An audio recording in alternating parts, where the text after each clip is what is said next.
rockin' with it.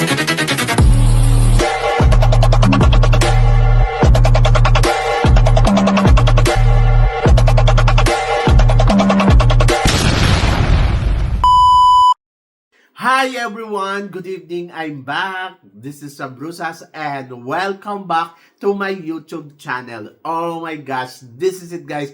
Pag-uusapan natin ngayon sa bayan at tapatan. Kung ano to at sino to, yan ang tatalakayin natin ngayon. But before anything else, hello Philippines! Kamusta kayong lahat? It's your Mama Sam dito sa Sam Sam TV. So ayun nga, grabe. Namiss ko kayo. Tagal ko nang hindi chumika dito. No? Busy kasi si Mama Sam eh. Ang dami namin ginagawa ngayon sa school. Tapos pag uwi ko talagang, ay nako, wala na, baksak na yung katawan ko. So, gusto ko nga mag-live. Sana bukas makapag-live ako. So, anyway, syempre, malapit na ang Pasko. Kamusta naman? So, mamamasko ako sa inyo. So, baka naman gusto ninyo akong bigyan ng pamasko. Ayun na. So, wag kayong mahiya. I-message lang ninyo ako sa Facebook. Anyway, so, sana lahat kayo ay nasa mabuting kalagayan. Yung mga friends natin na nasa Americas, na talagang tumututok dito sa Samsam TV, plus yung mga kaibigan natin kung saan mang panig ng mundo katulad ng Middle East, di ba? Mga nasa Europe at saka syempre yung mga nasa Australia and Canada. Kasi may mga friends tayo dyan. So, yon.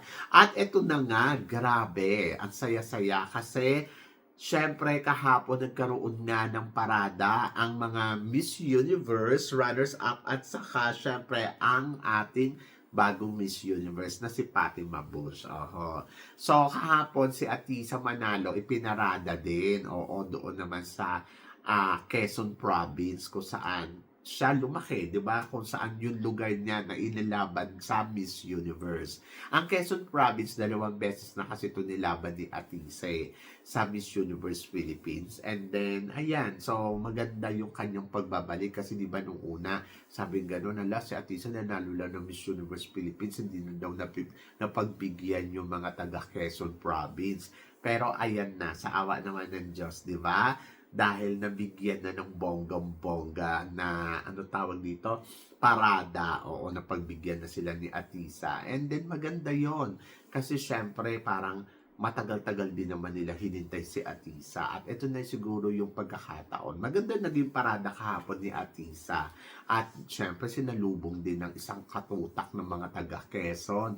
At tuwan-tuwa sila na nasilayan nila ang beauty ng isang Atisa Manalo. So natutuwa ako kasi parang kung iisipin mo, di ba, ang layo na talaga na narating din ni Atisa sa Miss Universe. Hirap na hirap kaya tayo makarating sa top 5. Imagine ninyo, parang mula kay Michelle D. Di ba yung nanalo tayo ng 2021 pa? Kasi di ba si Beatrice Luigi Gomez, tapos 2022 hindi na tayo pumasok. 23 nagtry si Michelle D, hindi rin pinalad. Tapos si Chelsea Manalo ay layo naman, top 30. And then plus ayan na nga syempre yung ating pambato. Alam nyo, sa totoo lang, buti nga naka-top 30 tayo nung nakaraang taon nung kay Chelsea Fernandez sa Miss Universe. Kasi kung hindi, ay nako, baka maeltokuyo tayo nun. Kasi kung iisipin mo kung halimbawa 16 lang ang kukunin, tingin ninyo makakapasok kaya si Chelsea Fernandez doon? Parang feeling ko hindi, mahihirapan. So, swerte na lang at naging top 30. Di ba? At sinuwerte pa dahil siya ang naging Miss Universe Asia. Yung mga tipong ganon. So, kaya okay na rin yun. Pero kung iisipin mo, ay nako, ang hirap nun laban nun. Kaya yung kay Atisa, natuwa ako kasi sobrang layo talaga na narating ni Atisa. Imagine ninyo, naka-top 5 sa Miss Universe, di ba? So, hindi biro. At third runner-up pa. Ang maganda, timing na nagkaroon ng mga runners-up dito sa Miss Universe. Kasi di ba nung una, parang ang sinasabi, ang Miss Universe daw ay gagawin na lang daw top 5 din. Yung unang format nila, top 5 and then top 3. So, kung nagkataon, Diyos ko, baka naiwan si Olivia Yates at saka si Atisa doon sa dulo. Anyway, and I think kaya siguro nagkaroon ng ano. Pero kayo guys, tingin ninyo, kung halimbawa nagkaroon ng top 5 yon, tapos top 3, sino ang may iiwan? So, tingin nyo ba si Philippines aabot pa kaya sa top 3? Ako parang feeling ko yes. Sa ganda ng sagutan ni Atisa sa first round, I think yes, kaya niyang umabot do sa top 3. And then, sabi ko nga, baka ang nalaglag doon ay si Fatima at saka si Vina. Oo. So, sila yung nakikita ko na parang, ay, feeling ko tagilid sila dito. O, ganon. Anyway, so speaking of Fatima Bush, ayun nga, so kahapon, at daming taong umaten sa parada ni Fatima. Umabot daw ng almost kalahating milyon na tao ang sumalubong sa kanya. My gosh, break record, no? Kasi dati, kung iisipin mo, 100,000 lang. Pero ito ay kalahating milyon.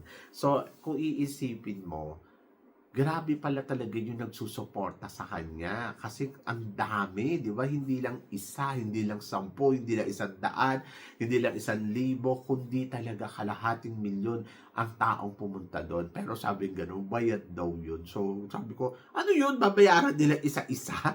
Yung kalahating milyon na tao na yun, na-attend doon sa Oval para lang maki-cheers. I think hindi. It's authentic. No, kumbaga parang ang feeling ko ay talagang gusto talaga siya ng mga taga-Mexico. Wala yung pinagkaiba sa Pilipinas. Syempre, di ba? Kung halimbawa tayo yung nanalo, pagkatapos ayaw ng mundo. Pero para sa atin, winner yan. Winner, winner, ganon. Yung mga basher lang siguro yung magdi-disagree. Oh, ganon. Pero dito kay Olivia Yates, dito pinatunayan niya na gusto siya ng mga kababayan niya na maging Miss Universe. Kasi naman ang dami-daming taong umattend doon para salubungin siya at talaga nakiselebrate at nakigulo, di ba? So, yon.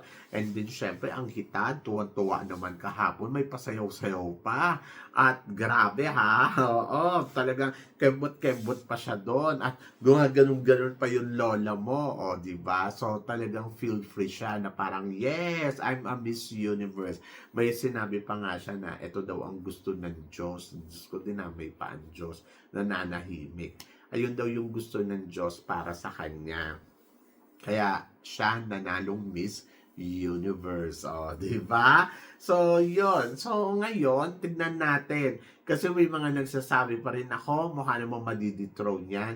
So, buti nila na kapag homecoming. Parang feeling ko naman, hindi naman. Kung wala naman siyang ginagawang labag doon sa organization, bila sa rules and rules and regulation nila. So, kung natutupad niya yon, di tuloy-tuloy lang ang buhay, tuloy-tuloy ang ligaya, tuloy-tuloy ang eksena, syempre, ng isang Fatima Bush. So, yon. So, ang tanong, matapos kaya niya to? Abangan natin, di ba? Kasi open naman eh. So medyo matagal-tagal pa ang magiging rating niya kasi wala pa nga siyang isang buwan na nagiging Miss Universe, di ba? So parang ang bagal. Anyway, sa isang linggo, ayun, magiging isang buwan na siyang nanalong Miss Universe. And then tingnan natin kung after ng isang buwan ay malalagpasan niya pa yung mga susunod na buwan hanggang sa dumating na yung kanilang pagtatapos ng reign nila. So, yun. Ako naman, looking forward naman ako lagi kung ano yung ipapakita at ano pang gagawin ni Fatima Bush. Yan. So, syempre, masaya ako for Atisa dahil naparada uli siya. So, hindi natin alam kung ano pa yung mga gagawin ni Atisa, kung ano ba yung mga plano, at kung may laban pa ba ang isang Atisa manalo sa international pageant. So, ayun yung abangan natin very soon. Di ba? And then, for now, be happy dahil ganun talaga. Dapat maging masaya lang. And so, si Fatima, masaya siya. Dapat makisaya na lang din tayo sa kanya. And then, wala naman na tayong magagawa dahil may nanalo na. Ako para sa akin na, kung diyan siya masaya, go, go, go. Diba?